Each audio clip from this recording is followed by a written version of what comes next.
Hello, നിങ്ങളൊരു കമ്പനിയിൽ ജോലിക്ക് കയറുകയാണെന്നിരിക്കട്ടെ. സാധാരണഗതിയിൽ ഒരു ബിടെക് പഠിച്ച വിദ്യാർത്ഥികളോ അല്ലെങ്കിൽ BSc നഴ്സിംഗ് കഴിഞ്ഞ വിദ്യാർത്ഥികളോ ഒക്കെ ചില പ്രൈവറ്റ് സ്ഥാപനങ്ങളിൽ ജോലിക്ക് ചെല്ലുമ്പോൾ അവർ പറയുന്നത് ആദ്യം അങ്ങോട്ട് പൈസ കൊടുക്കണമെന്നാണ്. ചിലർ 2000-3000 വെച്ച് അങ്ങോട്ട് 6 മാസം കൊടുക്കണം, പിന്നെ ഒരു 5000-6000 രൂപ ശമ്പളം തരും. ആ തരുന്ന ശമ്പളം അങ്ങനെ തരണമെങ്കിൽ തന്നെ 2 കൊല്ലം അവിടെ നിൽക്കണം, ജോലി ചെയ്യുമെന്നോ എഴുതി കൊടുക്കണം. എന്നാൽ നിങ്ങൾ എന്തുകൊണ്ടൊരു സംരംഭം, അത് മാത്രമല്ല, നിങ്ങളൊരു കമ്പനിയിൽ ഒരു ITI പഠിച്ചൊരു പ്രൈവറ്റ് കമ്പനിയിൽ ജോലി കയറി. നിങ്ങളൊരു 30 വയസ്സ് വരെ അങ്ങനെ ജോലി ചെയ്തവരുണ്ട്. പ്രൈവറ്റ് കമ്പനിയിൽ 30 വർഷം, 35 വയസ്സ്, 40 വർഷമൊക്കെ ജോലി ചെയ്തവരുണ്ട്. അവർ ജോലി ചെയ്ത് പിരിയുന്ന സമയത്ത് അവരെന്തായി തീരുമെന്നറിയോ? ഒരു ടെക്നീഷ്യനായിട്ടോ ഒരു ഹെൽപ്പറായിട്ടോ തുടങ്ങിയ ആൾ പിരിയുന്ന സമയത്ത് കൂടി വന്ന ഒരു സൂപ്പർവൈസറാവും, അല്ലെ ഒരു ആശാനാവും. അത്രയേ ഉള്ളൂ. അപ്പോൾ അദ്ദേഹത്തിൻ്റെ ആയുസ് മുഴുവൻ ആ കമ്പനിയിൽ ഒരാളുടെ കീഴിൽ ജോലി ചെയ്തു, അവസാനം ഒരു സൂപ്പർവൈസറായിട്ട് പിരിഞ്ഞു. എന്നാൽ നിങ്ങളൊരു സംരംഭകനായി കഴിയുമ്പോൾ എന്താ സംഭവിക്കുന്നറിയോ? 1-2 കൊല്ലം നിങ്ങൾ അതിനുവേണ്ടി കുറച്ച് കഷ്ടപ്പെടുന്നു. നിങ്ങൾ വേറെ എവിടെ ചെന്നാലും നിങ്ങൾ കഷ്ടപ്പെടുന്നു. പക്ഷേ ഇതിനു വേണ്ടി നിങ്ങൾ 1-2 കൊല്ലം നിങ്ങൾ അല്പം കഷ്ടപ്പെടുന്നു. അത് 1-2 കൊല്ലം കഷ്ടപ്പെട്ടാൽ എത്ര വലിയ ഫലം അതിൽ നിന്ന് ഉളവാകുമെന്ന് നിങ്ങൾക്കറിയാമോ? അങ്ങനെ നിങ്ങൾ 1-2 കൊല്ലം കഷ്ടപ്പെട്ടാൽ നിങ്ങൾ ഒരു ജീവിതകാലം മുഴുവൻ ജോലി ചെയ്തിട്ട് അദ്ദേഹത്തിന് ആകാൻ കഴിയുന്ന ഒരു സൂപ്പർവൈസറാകാനാണ്. സൂപ്പർവൈസറായാലും മേലധികാരിയുടെ കീഴിൽ അദ്ദേഹം എന്നും ഓച്ചാനിച്ച് നിന്ന് ഭയപ്പെട്ട് ജോലി ചെയ്യണം. എന്നാൽ നിങ്ങൾ 2 വർഷം, 1 വർഷം, 2 വർഷം കൊണ്ട് ഒരു സംരംഭം പിടിപ്പിച്ചെടുത്താൽ അത്രയും തന്നെ വേണമെന്നില്ല, ചിലപ്പോൾ 3 മാസം കൊണ്ട് നടന്നിരിക്കും.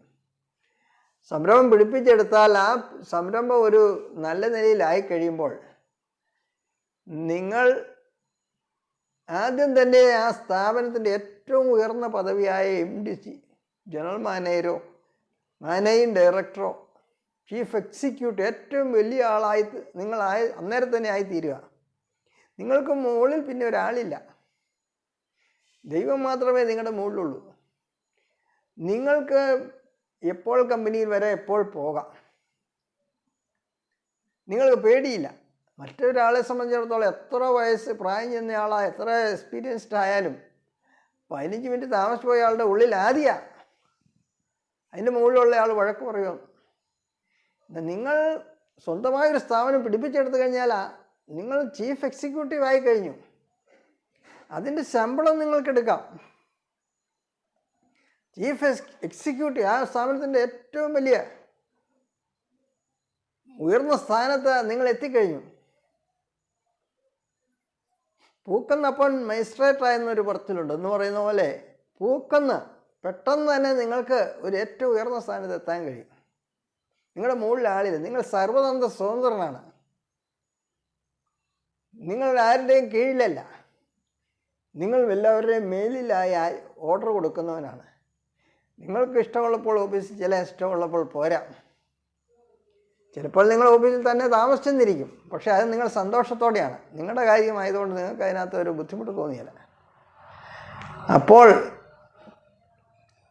നിങ്ങൾക്ക് ആ സ്ഥാപനത്തിൻ്റെ ഏറ്റവും ഉയർന്ന പദവി, അത് നിങ്ങളുടെ മറ്റൊരു പ്രൈവറ്റ് സ്ഥാപനത്തിൽ അല്ലെങ്കിൽ വേറൊരു സ്ഥാപനത്തിലാണെങ്കിൽ, വേറൊരു ഗവൺമെൻറ്റിലാകട്ടെ പ്രൈവറ്റിലാകട്ടെ, നിങ്ങളുടെ ജീവിതത്തിൽ ഒരിക്കലും അത് അങ്ങനെ ഒരു പദവിയിൽ കിട്ടിയെന്ന് വരികയില്ല.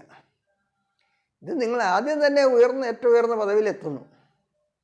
രണ്ടാമത് നിങ്ങൾ പൂർണ്ണ സ്വതന്ത്രനാകുന്നു, നിങ്ങളുടെ മേലിൽ ഒരാളില്ലാതെ നിങ്ങൾ ഏറ്റവും മേലധികാരിയായിത്തീരുന്നു. 3, നിങ്ങൾക്ക് അതിൻ്റെ ശമ്പളം നിങ്ങൾക്കെടുക്കാം. എന്നാൽ ഇതൊന്നുമല്ല, ഇതെല്ലാം നിസ്സാരമാണ്. ഏറ്റവും പ്രധാനമെന്ന് പറയുന്നത് നിങ്ങൾ ചെയ്യുന്ന ജോലിയുടെയും,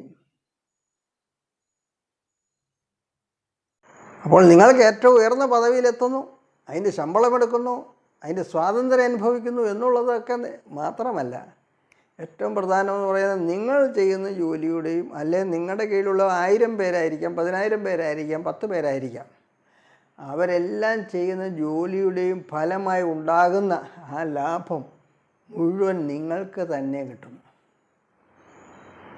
മറ്റേതെന്ന് പറഞ്ഞാൽ നിങ്ങൾ ഏതൊരു കമ്പനിക്ക് വേണ്ടി ജോലി ചെയ്യുമ്പോൾ ഈ കൂലിയല്ലാതെ നിങ്ങൾക്കൊരിക്കലും ഒന്നും കിട്ടുകയില്ല. ലാഭവിഹിതം എന്ന് പറഞ്ഞ് എന്തെങ്കിലും പേരിന് വല്ല നക്കാപ്പിച്ച് എന്തെങ്കിലും കിട്ടിയെങ്കിലായി. ഇത് നിങ്ങൾക്ക് കിട്ടുന്ന ഏറ്റവും ഉയർന്ന പദവിയിലുള്ള ശമ്പളത്തിന് പുറമെ നിങ്ങൾ ജോലി ചെയ്തതിൻ്റെയും ബാക്കി നിങ്ങളുടെ കീഴിലുള്ള ചിലപ്പോൾ 100, 1000, 10,000 പേരായിരിക്കാം, അവർ ജോലി ചെയ്തതിൻ്റെയും എല്ലാം ഫലമായി ഉളവായ ലാഭം മുഴുവൻ നിങ്ങൾ ഒറ്റയ്ക്ക് കൈയാളുവാൻ സാധ്യമാണ്. ചെറിയ കാര്യമാണോ? ഇത് ജീവിതത്തിൽ ഒരിക്കലും അല്ലാതെ ഒരു ജോലിക്ക് പോയി നിങ്ങൾക്ക് നേടാൻ കഴിയുന്നതല്ല. അതുമാത്രമല്ല, അങ്ങനെ നിങ്ങൾ പിടിപ്പിച്ചെടുത്തൊരു വ്യവസായം നിങ്ങളുടെ മക്കൾക്ക് തലമുറകളായിട്ട് അത് നേരെ രൂപ നടത്താൻ കഴിയുകയാണെങ്കിൽ, പിള്ളേരെ ഗുണമുണ്ടെങ്കിൽ അവർക്കിതിൻ്റെ ഭരിച്ചുകൊണ്ട് പോയാൽ മതി, നടത്തിക്കൊണ്ട് പോയാൽ മതി. അപ്പോൾ നിങ്ങളായിട്ട് തുടങ്ങി വെക്കുന്ന ഒരു സ്ഥാപനം നിങ്ങൾ ഇച്ചിരി കഷ്ടപ്പെട്ടാലും വരും തലമുറകൾക്ക് അവർ ഗുണമുള്ളവരാണെങ്കിൽ അത് നടത്തിക്കൊണ്ട് പോയാൽ മതി. അവർക്ക് നേരിട്ട് ഇതിൻ്റെ മേലധികാരികളായി തീരാനായിട്ട് സാധിക്കും. ഇപ്പോൾ ടാറ്റായുടെയോ ബിർളയുടെയോ അംബാനിയുടെയോ ഒക്കെ മക്കളുടെ മക്കളോ എല്ലാം വേറെ പണിക്ക് പോകേണ്ട കാര്യമുണ്ടോ? അതുപോലെ നിങ്ങൾക്കും നിങ്ങളുടെ മക്കൾക്കും ആയിത്തീരാൻ സാധിക്കും. ഇതിൽ പരം എന്ത് വേണോ? ഈ കാര്യങ്ങളൊക്കെ അറിയാതിരുന്നാൽ കാര്യമുണ്ടോ? ഇതൊക്കെ അറിയാമെന്ന് പറയുന്നത് നിസ്സാരമാണോ? അതുകൊണ്ടാണ് ഒരു സംരംഭകനാകണമെന്ന് പറയുന്നത്. നിങ്ങളുടെ ഗുണത്തിന് വേണ്ടിയാണ്. പിന്നെ ഇതിൻ്റെ എല്ലാ നേട്ടങ്ങൾ കേൾക്കുമ്പോൾ അതെനിക്ക് വേണമെന്ന് ആഗ്രഹിക്കുന്നതിൽ അതെല്ലാവർക്കും ആഗ്രഹമുണ്ട്. പക്ഷേ അതിനുവേണ്ടി കഷ്ടപ്പെടേണ്ടി വരുന്ന ഒരു ചെറിയ കഷ്ടപ്പാട് സഹിക്കാൻ മെനക്കെടാത്തവർക്ക് ഒരിക്കലും ഇത് നേടിയെടുക്കാൻ സാധിക്കില്ല. പിന്നെ ഒരു സംരംഭം പിടിപ്പിച്ചെടുക്കണം എന്ന് പറയുമ്പം അത് ശരിയായ പാത കാണിച്ചു തരികയാണ്. ആ പാതയിലൂടെ പോകുന്നവർക്ക് slow and steady wins the race. അവർക്ക് ഒരിക്കലും പരാജയം വരികയില്ല. അല്ലാതെ കോപ്പി അടിച്ച് വല്ലവരും ചെയ്യുന്ന കണ്ടോട് കോപ്പി അടിച്ച് പെട്ടെന്ന് ലാഭം ഉണ്ടാക്കാൻ നോക്കുന്നവരോ, ചുളിവിലൂടെ ലാഭം ഉണ്ടാക്കാൻ നോക്കുന്നവർ, കുറുക്ക് വഴികളിലൂടെ ലാഭം ഉണ്ടാക്കാൻ നോക്കുന്നവരൊക്കെ പരാജയപ്പെട്ടു. കാര്യം വേറെ മത്സരങ്ങൾ വരുമ്പോൾ ഇവരെല്ലാം പരാജയപ്പെട്ടു പോകും. എന്നാൽ ശരിയായി ഒരു നല്ല ഉദ്ദേശത്തോടെ നല്ലൊരു ഉൽപ്പന്നം ഉണ്ടാക്കി, മനുഷ്യന് ആവശ്യമുള്ള ഉൽപ്പന്നം ഉണ്ടാക്കി ചെയ്യുന്നവനെ സംബന്ധിച്ചിടത്തോളം എത്ര ഒരു പേര് മത്സരത്തിന് വന്നോട്ടെ, ഇവനുള്ള അംശം ഇവന് കിട്ടിയിരിക്കും. ഇവനെ തോൽപ്പിക്കാൻ സാധിക്കുകയില്ല. ആ രീതിയിൽ തോൽക്കാത്തൊരു സംരംഭകനായി നിങ്ങൾക്ക് മാറുവാൻ കഴിയും. നല്ലൊരു മനസ്സുണ്ടെങ്കിൽ നിങ്ങളെ തോൽപ്പിക്കാൻ സാധിക്കുകയില്ല. അപ്പം ഞാൻ തന്നെ ഒരു പ്രോഡക്റ്റ് ഉണ്ടാക്കി. ഇത് എൻ്റെ ഗുണത്തിന് വേണ്ടി ഉണ്ടാക്കിയതാണ്. ഇതുപോലെ 2 പ്രോഡക്റ്റുകൾ ഞാൻ ഉണ്ടാക്കി. ഇനിയും പ്രോഡക്റ്റുകൾ ഉണ്ടാക്കാൻ എനിക്ക് ആഗ്രഹമുണ്ട്. അപ്പോൾ ഇത് എൻ്റെ ഗുണത്തിന് വേണ്ടി, എൻ്റെ ആരോഗ്യത്തിന് വേണ്ടി ഉണ്ടാക്കിയതാണ്. അപ്പോൾ എനിക്ക് ഞാൻ മാത്രം കഴിച്ചാൽ ഇത് ശരിയാണോ? മറ്റ് ആവശ്യക്കാരായ അനേകം മനുഷ്യരുണ്ട്, അവർക്കും ഉപകാരപ്പെടട്ടെന്ന് കരുതി അവർക്കും ഉപകാരപ്പെടാൻ വേണ്ടി ഞാനത് എൻ്റെ വൈഫ് ഒരു പ്രോഡക്റ്റാക്കി ഇറക്കി. അപ്പോൾ എനിക്ക് ജോലിയും കാര്യങ്ങളും അതിൻ്റെ പരിമിതികളും ഉണ്ട്. അതുകൊണ്ട് എൻ്റെ വൈഫ് അതൊരു പ്രോഡക്റ്റാക്കി ഇറക്കി. അതിൻ്റെ ജോലികൾ പ്രധാനമായിട്ടും ചെയ്യുന്നതും എൻ്റെ വൈഫ് തന്നെയാണ്. അപ്പോൾ അത് മറ്റുള്ളവർക്ക് കൊടുക്കുന്ന പൈസയേക്കാൾ ഗുണമേന്മയുള്ള സംഗതിയാണിത്. ഞാനത് ഉൽപ്പന്നം ഉണ്ടാക്കുമ്പോൾ ഒരു ഭക്ഷണ സാധനം, അത് അവരുടെ ആരോഗ്യത്തിന് വേണ്ടി കൊടുക്കുന്ന സാധനമാണ്. എനിക്ക് വ്യവസായം നടത്തിയാലും കൊള്ളാം, നടത്തിയില്ലെങ്കിലും കൊള്ളാം. അത് അത്രമേൽ 100% കൃത്യമായിരിക്കണം, നന്മയായിരിക്കണം, ശരിയായിരിക്കണം എന്നുള്ള നിഷ്കർഷ എനിക്കുണ്ട്. ഇത് നടന്നില്ലെങ്കിലും. കാരണം ചെയ്യുവാണ് ചെയ്തത് ശരിയായിട്ട് ചെയ്യണം. അങ്ങനെ ചെയ്യുന്ന എന്നേക്ക് മത്സരിച്ച് ആര് വന്നാലും എനിക്ക് വിഷയമാണോ? ഒരിക്കലും വിഷയമല്ല.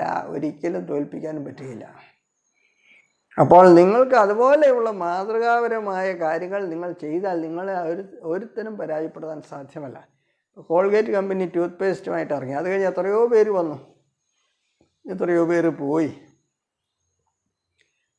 അവരെ തോൽപ്പിക്കാൻ കഴിഞ്ഞില്ല. എന്നാൽ വെറും ഒരു പൽപ്പൊടിയുമായിട്ട് വന്ന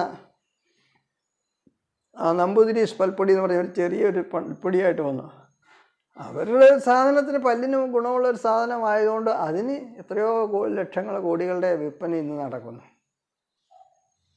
അതിനപ്പോൾ അതിൻ്റേതായ മാർക്കറ്റുണ്ട്. ഉദാഹരണത്തിന് ചന്ദ്രിക എന്ന് പറഞ്ഞ സോപ്പ്, അതുപോലെ രാധാസ് എന്ന് പറഞ്ഞ സോപ്പ്. ഇതൊക്കെ രാധാസ് സോപ്പിനെ കുറിച്ച് പറഞ്ഞു. ഞാൻ എൻ്റെ ചെറുപ്പത്തിൽ 8ാം ക്ലാസ്സിലൊക്കെ പഠിക്കുമ്പോൾ ഉപയോഗിച്ചുകൊണ്ടിരുന്ന സോപ്പാണ്.